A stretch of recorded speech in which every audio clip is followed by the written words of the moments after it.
Trader Joe, I'm so lucky to have this presentation. It's my favorite store. I'm a recovering chocoholic. So I'm so happy to do this presentation, and really happy to introduce my team here. I have Lydia, Meta, Andresa, Felix, Doriano, Ariana. I'm sorry, that's me, of course. Tanya. This is my friend Bob, Castro Valley Trader Joe. Trader Joe established in 1958 in South California. They have over 400 stores nationwide. Trader Joe culture started in the 40s, actually, because they've been influenced by the movement for nature and go back to nature after in the 40s. The manufacturing industry is so big in this country, and the pollution regulation was not that strong at that time. So the movement for go back to nature came back and start like this store here in San Francisco, Buy Right. They have actually, I like them better than Trader Joe. Really, they have good deli, and they have a really good, unique products. And I think they are the real competitor for Trader Joe. And so in the 60s, the culture of the Trader Joe is boosted by the hippies movement and anti-government, freedom of speech movement, all that kind of stuff, and go back to nature. And so that's how they build their concept and their ideas around that, and they're targeting those kind of people who like big corporation, big companies. And so why Trader Joe stand out? Because they are more community focused, and they have their own kind of communication with the community, and even the way in South California we have the Hawaiian shirt, but they started in South California, which is at that time used to be like the culture of the Beach Boys, and same thing like North California have same kind of culture, you know. Customer service also is unique in Trader Joe. But I think the customer service in Buy Right is much better, and I think Buy Right is a real competition for Trader Joe. Not Safeway, not Whole Foods, because they are similar to them in many ways. And Buy Right, they stick to the values of the mom and pop kind of store. They did not go incorporate like Trader Joe. So they are really different, and they stick to their values at that time. They have different new food products. Of course, chocolate, and they have a 17-cent water, you know, which is a really unbelievable, you know, price. And the size of Trader Joe store is kind of small compared to the Safeway and the Lucky and the other one and Whole Foods. So, yeah, Buddha, he said, the problem is think you have time.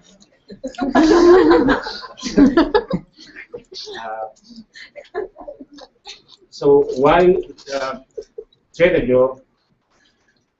It can't be like social media as other companies. Because Trader Joe, for a long time, they focus on early media and on media more than base media. And that's when I used to work in 2002, the Castro Valley Forum. We tried to sell them a display ad. They didn't want to buy it. They just want us to bring for them and free. That's how they do their business. Writing content for Trader Joe. That sounds good. It's really, I think they are sitting on the ocean of big, you know, they can write about a lot of stuff, different products, different customers, they can write about everything. So, but I think that's create a lot of changes. I mean, a change in consumer buying behavior for the Trader Joe, and that's where when my bill says they're gonna come. And I'm sorry, just have to try to see what time, It's okay. Too much visionary, too much. I will present. Julian. Thanks. I'll promise it'll be faster. And yeah, I'll present like how Trader Joe is right now on social media. They have the official LinkedIn page that's owned by Trader Joe's. The Instagram is not official; it's not owned by Trader Joe's, so they have this non-official. Next, they don't have a Twitter, so. What is worse than having a bad Instagram and Twitter account? It's not having it, right? Because you can control it, people can talk anything they want, so yeah. Next one. They don't have a YouTube channel also. It's bad.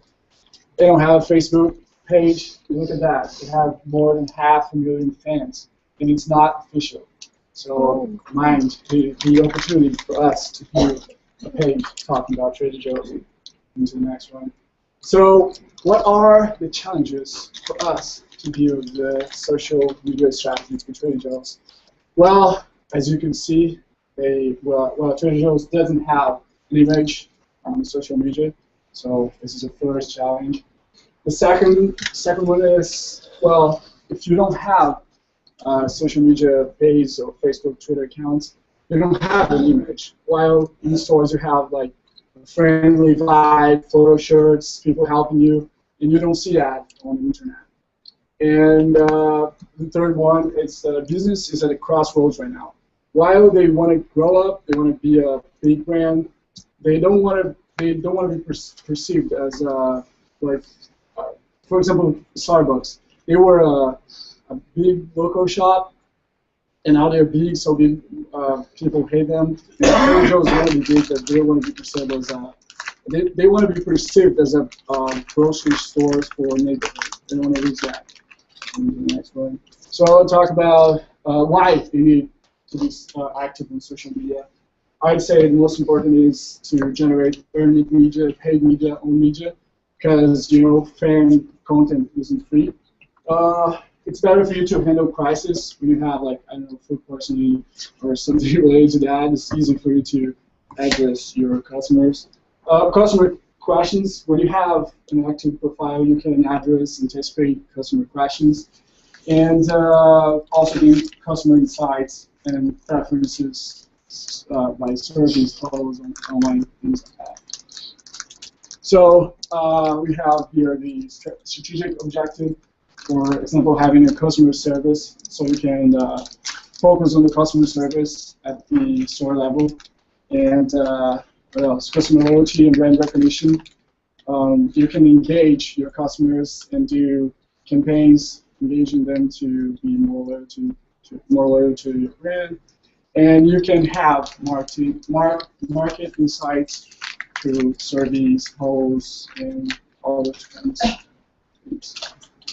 All right. So about the target. So it depends on where you're doing your research at. You'll find different types of information. So for example, there's certain places that describe Trader Joe's target market as being the 18 to 44 age bracket. Then there was other places that describe it as the Bugoy's Bohemians, which all of you are quite possibly are. That's not an abuse. It's a good thing. That the enlightened elite people, educated and things like that. Other places describe them as urbanites, which is quite similar to that. Trendy would fit within the same model. Educated, I mean, I think the word Bugoy's Bohemians describes those people really well. But one place that did extensive research really nailed it by explaining that for Trader Joe's is no class, racial tendencies or age limits. So depending on where you're looking at, you'll see such types of information. But the biggest discovery that we made in this is the trend in social media being that, and this is what this class is about, social media content, that the trend is you market to personality. You'll meet a 50-year-old lady whose personality and her mindset is very much what you'd expect to be a 20-year-old, and maybe a 20-year-old may not have anything on her for that matter. So what you, as brands, for your brands that you're going to present here in the next few hours, what you want to do is to start targeting a certain personality that fits your brand and fits what you're trying to accomplish, whether it's budgetary or whatever the case might be. But the trend or trying to market according to age doesn't work anymore when you're talking about social media, especially on national social media platforms. They really encompass all target markets. Thank you. Okay, so I'm going to present on the tone of voice. Basically, as we know, Trader Joe's does not have an official voice of Twitter. It's kind of run by the customers. But if it were to have a tone of voice, it would definitely be relaxed and not sloppy. It would be inquisitive, so they definitely ask their audience questions about what they're preparing at home for different meals, what the different food they've bought. They're going to be informative, so they're going to let customers know about promotions, and they're going to be humorous and not immature. So, okay. Okay. So there are, I think we have 6 pillars of content that we want to cover when we are reaching out to, when we are pushing our social media content out. We want to cover everything from brand, company, product promotion, customer stories, and lifestyle. So on some of our platforms, we're going to be covering kind of brand history, highlighting culture. We also want to post a little bit about the company. That'll mostly be on our LinkedIn platform, so job openings and that sort of thing. Obviously, new product offerings and seasonal offerings. As far as promotion goes, we want to talk about specials and discounts and giveaways. We also want to highlight the customer stories because, as we know, the customers are already speaking for the company as it is, so we want to make sure that they're involved in that process. And then lifestyle, obviously, that's a trend, so everyone wants to know how other people are living, so we want to offer tips through our social media platforms. Oh, and sorry, and I have one more. So basically, on the different platforms, we have different structures for how we're going to reach out. On Facebook, we are going to do general promotion, product posts, third-party content. We're also going to highlight our groups as well and make sure that we're reaching out to the different groups. So if, let's say there are people who are wine connoisseurs, we want to make sure that they are offered exclusive deals. The types of hashtags that we're going to use, basically across any platform that has hashtags, will be TJs, Ask TJs. Moving on to Twitter, our official Twitter handle will be at Trader Joe's. Again, offering promotion and product posts. We've also decided that we're going to have a TJ's West, TJ's East, and TJ's South to just kind of regionalize it because there are many stores. Let's see. We want to have one social contact or customer service hashtag that's used. So if there are any if there are any customer service related issues coming through those channels, we want customers to use Ask TJ's as their hashtag. Through Instagram, we're going to post pictures and videos of our best-selling products. Again, using those hashtags that I mentioned before. Pinterest, we want to use about 10 to 15 boards, posting again, having links to our website and blog and any videos. And then on LinkedIn, it'll mostly be used for the company itself, so kind of an internal job posting for it. Super quick about the channels, which we divided the channels between the brand content pillars, the content pillars that we came up before. So here's a perspective of what we are going to use. And here's an example of the daily social frequency as how we can have the most of the engagement of our audience, some do's and don't do's, and some numbers of how much posts we want to have out there. We're going to talk about the third calendar. I'm going to read all of them for you guys. Go back, please. So we chose to make a calendar-based theme, and this is an example of what a tropical theme would be. We're like talking about fruits and all products that has something to do with tropical. Can go to the next. Oh, wait. Okay. Yeah, we can go to the next. Oh, calendar back, sorry. So the keyword here is consistent. The followers, fans, and customers, they will know what they are, when and what they can expect when you organize the calendar like that. So we know that every Monday you have posts about recipes, suggestions, pictures, and so on. Some simple examples. This is our Facebook page. Twitter, here's one of the employees being featured. Instagram, sharing the follower content. Pins on Pinterest, where you can share, we are pinning tropical recipes. LinkedIn job postings, and also store openings and everything that has something to do with careers, and also curiosities about products. Bloggers, many bloggers review Facebook, Trader Joe's products, and this is an opportunity to share their content. Okay, so we're talking about what content we are sharing on what platform and how. Now we're talking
entire goal is for the customers only.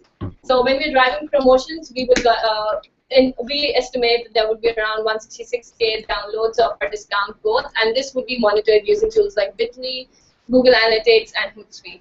Then for cost savings, the metric would be that reply to all the customer service requests on Twitter by almost 75% of the requests on the same day. And on Facebook, it is reply to 100% of the requests on the page in 3 days. And this is largely going to be monitored through Hootsuite. Reach, we expect to reach, like I already said, claim the page and reach these many people and increase it by 5% month on month. Initially, we're not being very aggressive because it would just take 2 months for the culture to manifest into the team. And this is going to be monitored using, so all the tools that are labeled in the last column are all free tools because, you know, the general tendency of Trader Joe's to keep away from social media. So we're not going to like ding them on their investments and marketing budgets and show them that this could still work if you just made a consistent effort towards it without investing too much money. The share of voice. So some of the slide shots we have later on in the presentation, which we use for comparing Trader Joe's with Whole Foods. Okay, so Whole Foods has a cloud score of 86, and that would be our benchmark. And yeah, so we are like let the next person because we're running out of time. Okay, so we've been talking about Trader Joe's so far, you know, looking at the brand, the content pillars, etc. But guess who we are? We are a team of people as media consultants advising Trader Joe's what the strategy should be in terms of their social media presence. Now, we've been talking about you know, how Trader Joe's can save money in terms of acquiring free tools, etc., to their social media propagation. But the actual command center is pretty important. And at the top, we're suggesting a hub and spoke model, the hub being the headquarters, the spoke being the various regions where Trader Joe's has stores. And by the way, Trader Joe's has about 300 plus stores already in the 2 years, since the last 2 years, and they're expanding. So what we're suggesting is to have a 3 to 5 person role in the headquarters, and this would comprise an editorial team comprising the managing editor, a copywriter, a content strategist, and a creative person like a designer. And the content strategist's role will be to come up with the different types of content that you would present each week and come up with the editorial calendar. And the managing editor would approve those content requests. And then you have these regional community managers. We have 3 regions, north, south, and west, north, south, and east, I believe. And they would be responsible for sharing content, making the posts. And they're also going to act as community service agents. So they're going to be, monitoring all the channels for specific customer type of requests, for any complaints, for any crisis management, and they're going to avert that. They're going to follow special brand guidelines to avert that. And sometimes they may involve the store managers to, handle one-on-one conversations. One of the things that Michael has been talking about in our classes is converged media marketing, and it's a very important facet for Trader Joe's, and here's why. We're talking about all kinds of other digital marketing that Trader Joe's already engages in today. They've got a fabulous website. They've got a YouTube channel where obviously the fans are posting most of the content. But you want to be able to integrate all of your digital marketing efforts across various media into one. Likewise, you want to have a content repository which will make it easier for you to disseminate this content. So you want to be able to curate third-party content. You want to be able to curate your own owned media content. There are tools for this, like COM, bundle post, that will let you do that. You can also do a lot of cross-pollination by cross-linking your social channels on different digital properties, like your blog, your campaign websites, cross-link the social media channels with one another. And you also want to have API-level hooks for the social content. What do I mean by that? Like you have Google Maps, right, showing local content. Show me maybe some local media feeds for that content. You go to Yelp, you want to see, hey, maybe someone tweeted about something that you're interested in. So those are the kind of things you want to see. And the most important thing, take away from our presentation is by doing these things, Trader Joe's will see a different perceived perception of them in online media, besides what their cult fans are already believe about social media. Already believe about Trader Joe's, excuse me. So that's a perception that Trader Joe's will definitely see a great improvement. Thank you.